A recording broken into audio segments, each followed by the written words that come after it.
Hello, today we're going to talk about navigating a merger and it will follow these specific questions. What is the winning aspiration for this firm? Where should they play? How will they win? What capabilities must be in place in our management system? The presentation is hosted by Frank, Matt, Tracy, and Joe. What does winning look like for this firm? Before we declare the winning aspiration of the firm, let me give you a little background as to what merger we are specifically discussing. In January of 2016, two liquor distributorships, Wertz Beverage Illinois and Sunbelt Beverage, merged to create one large distributorship, Breakthru Beverage Group. Previously, Wertz Beverage was operating in 5 states and Sunbelt in 13. By merging their companies, they now have control of 18 states.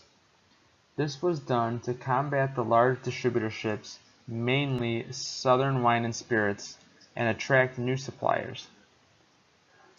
By doing so, Breakthru publicly declared that they were playing to win rather than simply to compete.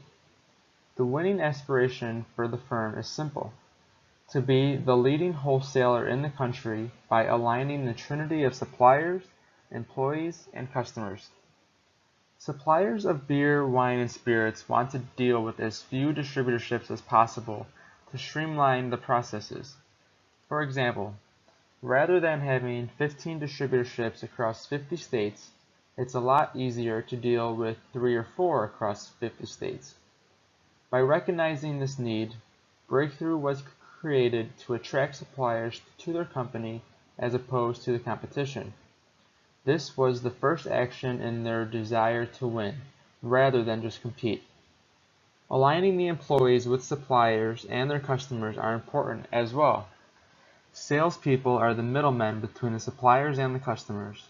By creating relationships across the country with regional and national accounts between suppliers and customers, they can leverage these bonds and create partnerships to gain a better market share across the country.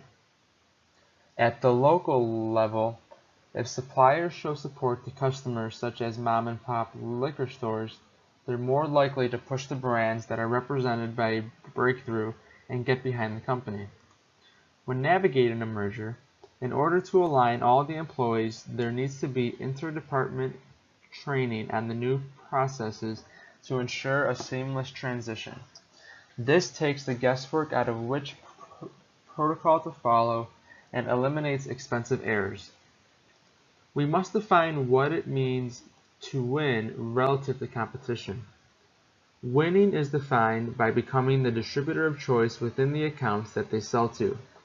By doing so, they will want to work with Breakthru items rather than the competition.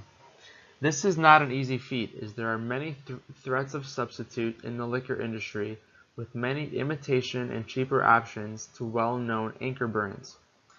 Since there are only a couple of major distributorships across the country, the inter-firm rivalry is strong, and it's imperative that customer service and brand loyalty are selling points to our customers. In order to win, Breakthru must continue expanding across the country to match the size of their competitors. The larger the footprint, the more likely they will attract more suppliers and be able to compete. The barriers to entry in this industry are significantly high, as government regulation and supplier contracts make new entrants virtually a non-issue, especially as more distributorships are merging and consolidating rather than popping up.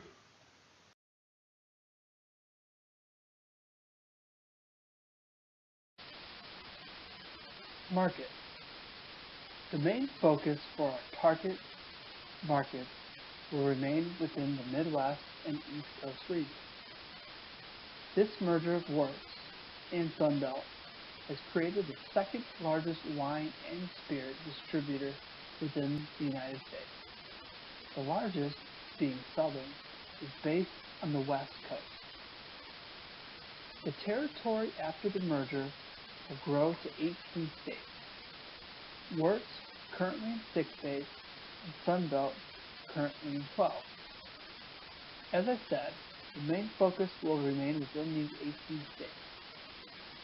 As our salespeople have familiarity with these territories, we have an existing customer base, and we have established channels. All this will allow us to gain a higher percentage of sales within these base 18 states. However, we will also use our new leverage to focus on other states that we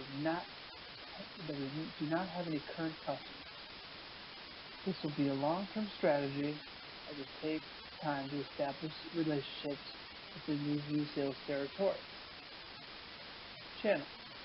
We will utilize our current distribution channels. Our larger size will allow us to use additional leverage to compete with smaller distributors within our target 18 states.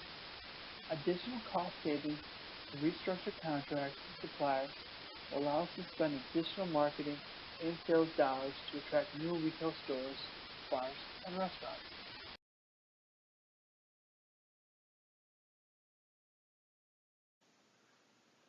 Right now, we're going to go ahead and look at how to win. So there's a number of different factors to go ahead and display for how to win during the merger. And the first and foremost is going to be exploring new where to play choices. You really want to go ahead and look to target brand new markets. During the merger, I'm sure that each company had their specific market that they were really appealing to. Now that they have merged, they're going to be bigger, better. They're able to go ahead and deal with more income coming in and just simply more money for products.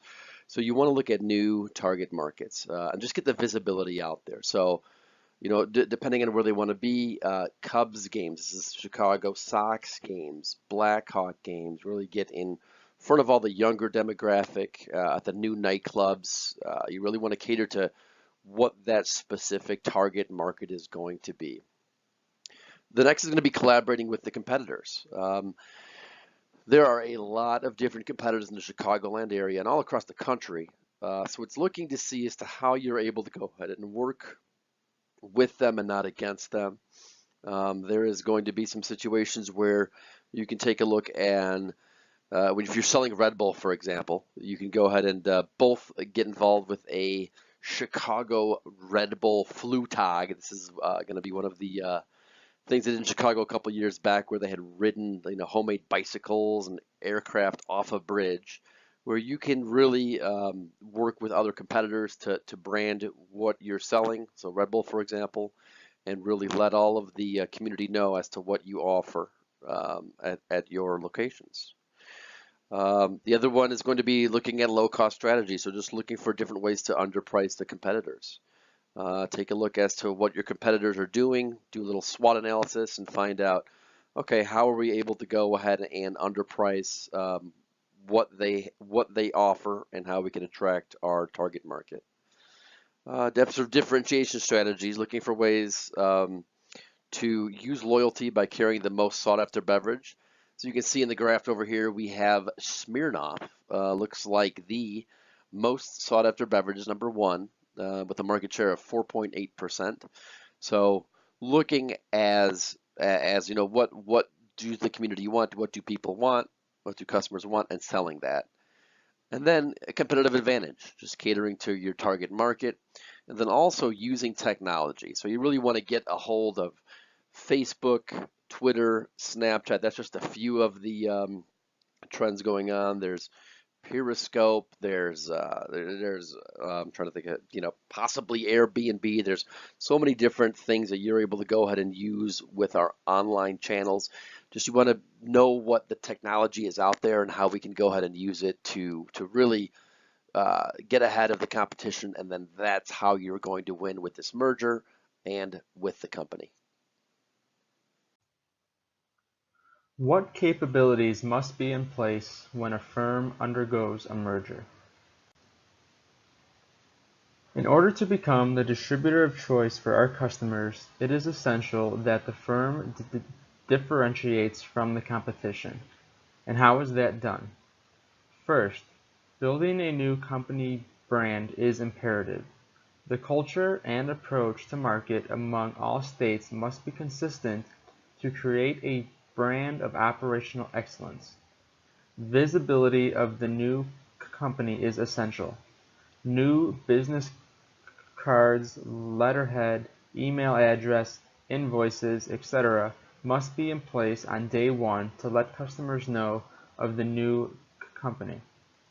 Also, the frontline employees must buy in to the merger and speak positively about the new company. They must break old habits of the old company, such as calling it by its old name, and abide by the new ways of working. Another way to differentiate is by having a deep and holistic understanding of your customers. In order to do so, the way we approach customers during sales calls needs to be consistent throughout the company. By training all of our employees on a standardized method of calling on customers, we can create favorable habits across all states.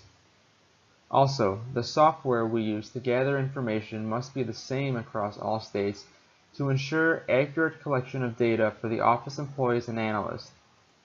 The main way we guard our customers is by providing superior customer service while we work out the kinks of the merger. Do everything in your control to provide customers with the service they need to be happy during the merger. Ensure disgruntled customers that this is a positive in the long run. Finally, in order to differentiate from the competition, distributors must get behind new supplier innovations. Innovation is the lifeblood of the distributorship. If all the states across the country get behind a new product, it will build the brand faster and result in extra revenue for the company as a whole. No states can fall behind during this opportunity to create a new national brand. By following these 4 steps, it will ensure the firm that they have the essential capabilities in place to navigate a merger.